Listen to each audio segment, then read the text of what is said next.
Hi, welcome to While Away with Us. I'm Eric. And I'm Wendy Verdew. We spent a year traveling Europe, and we've gotten so many questions about our trip that we thought we would do a series of videos answering those questions. We hope you like it. If you do, please click on like, feel free to subscribe, and leave a comment below if we didn't answer your question.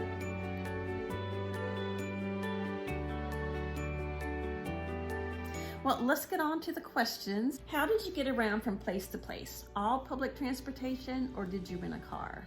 Well, Spain, England, Italy, we generally relied on public transportation. In England, certainly, we relied on public transportation. Not inexpensive. But to be fair, that was our plan the whole time. We never intended to rent a car. I told Wendy I do not. I've driven a car once when we were in Switzerland and went to go to Germany, and I drove it once, and I'm just, we made it through unscathed, but I said I don't want to have to do this in Europe. And public transportation is really affordable, except for in England. Yeah. It's more expensive in Spain than Italy, but still not like England prices.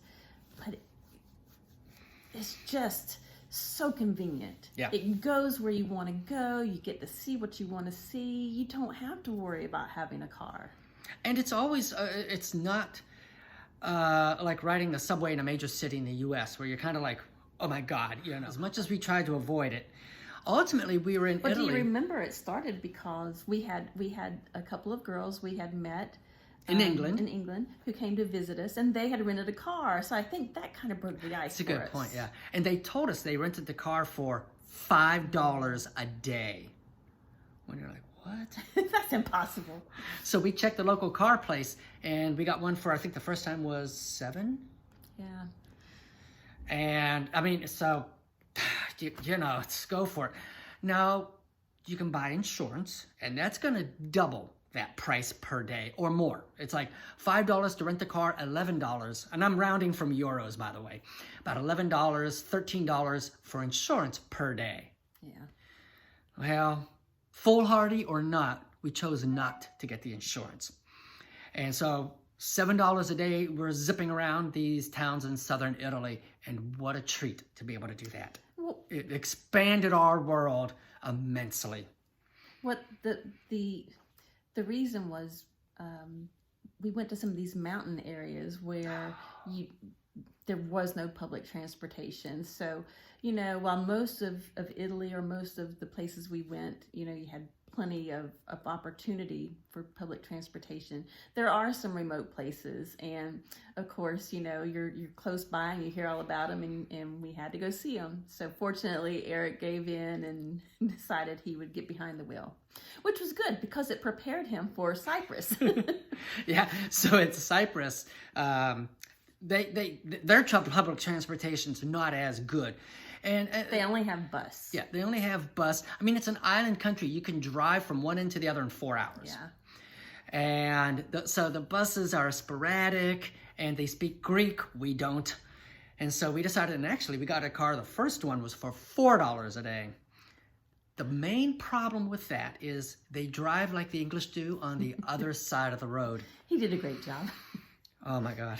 He was such a nervous wreck to leave the airport. Oh, and it's stick shifts. So if you're at all familiar with stick shift, it's always on the right-hand side. Now you're having to drive with your opposite hand.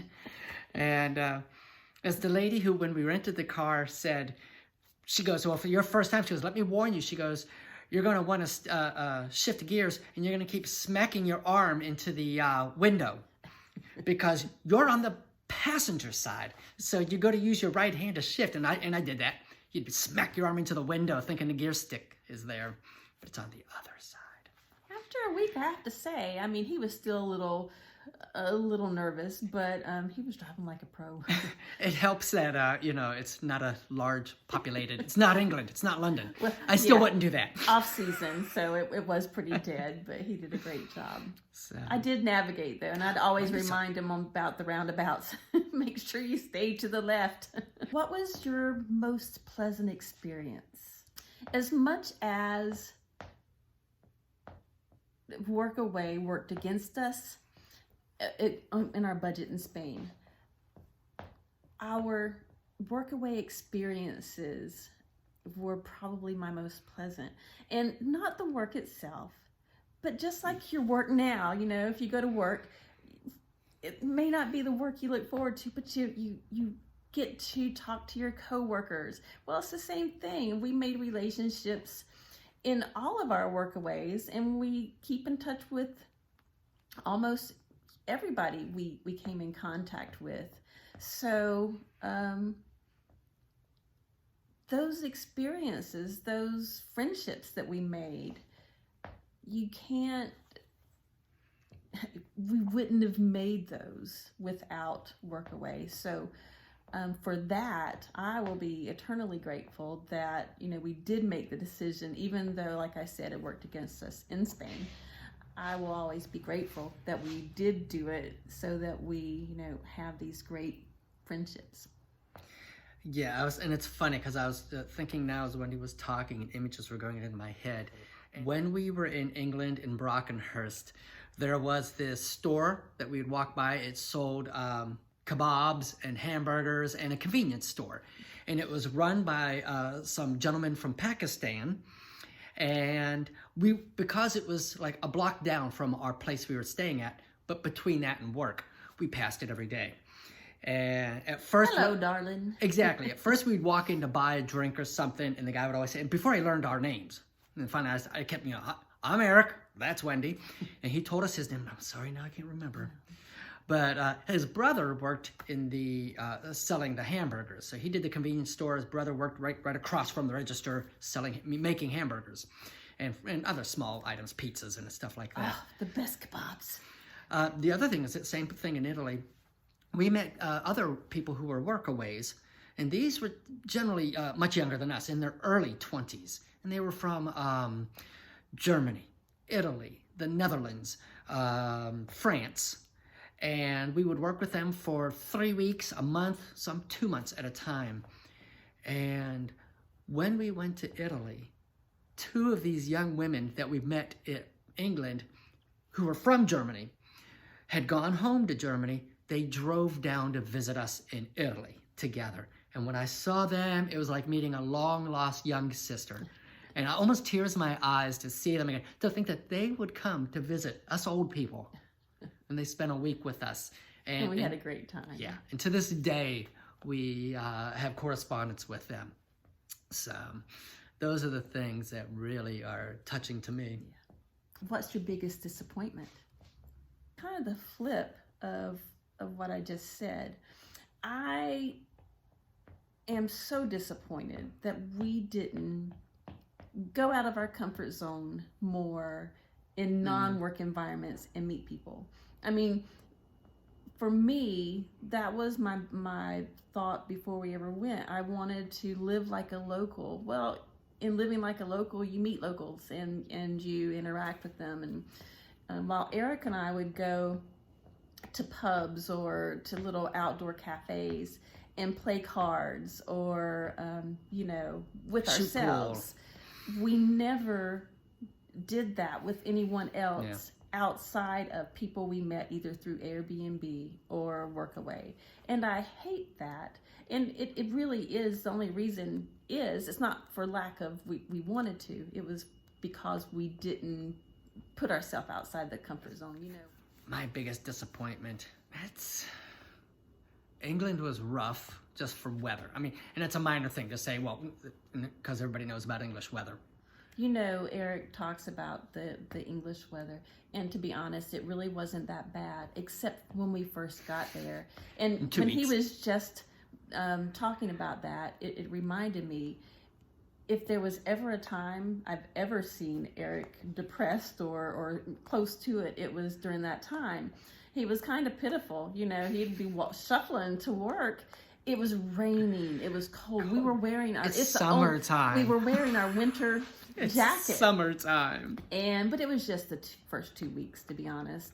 After that, the rain cleared it. I bought rain boots, and it never rained again. That's right. Immediately after you bought them, it stopped raining. I mean, we went to the beach. It was warm there. The only thing is that water, even in July, is it froze my ankles, so I Yeah. couldn't go out into it. But Eric did. Anyway, I have to agree with him. That probably was because all that dreary rain and cold weather does affect your mental attitude.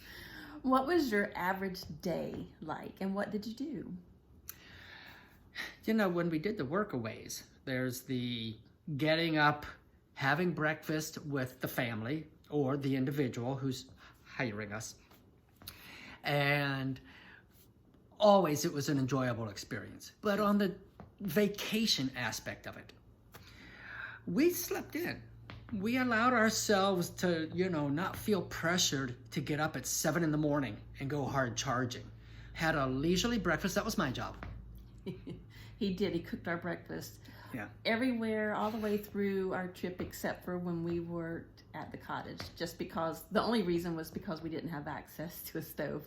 But he bacon and egged us. If you like scrambled eggs and bacon, I can guarantee it for you every day. Wendy would make coffee and get the toast.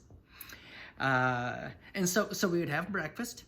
And then if we hadn't planned on something the day before, like, we want to be at this museum at a certain time, we'd get out a guidebook.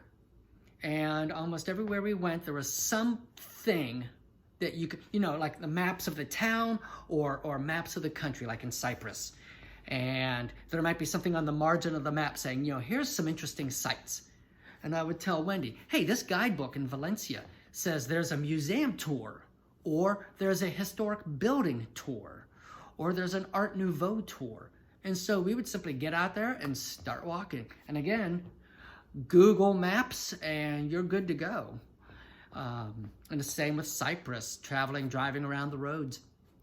And so that's what we would do. Or just lay back and have a day of relaxation. I was going to say, that not to make it sound like we did something every day. We did not. I mean, there were days that we would stay in, for a couple days in a row. Mm-hmm. Sometimes we were editing videos. Sometimes we just wanted to sit and watch Netflix. Sometimes we were preparing for our next trip out, but we certainly didn't. I mean, Sometimes we just had some home life, It really was a laid-back year. We did it how we wanted to. Mm-hmm. I mean, if we wanted to go somewhere, we did, and if we didn't, we didn't. Well, thanks for stopping by and giving a listen, and we look forward to getting out our next video.